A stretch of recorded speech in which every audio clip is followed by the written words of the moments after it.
అలాంటి ప్రధానమంత్రిని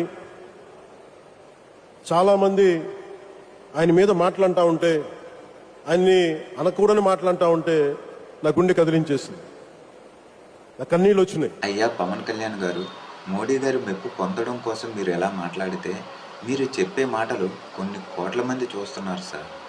ఆ కోట్ల మందిలో మీ అభిమానులు ఉన్నారు. అలాగే చాలామంది స్టూడెంట్స్ కూడా ఉన్నారు. వాళ్ళు మీరు వస్తే ఏదో చేస్తారని కొండంత ఆశ పెట్టుకున్నారు.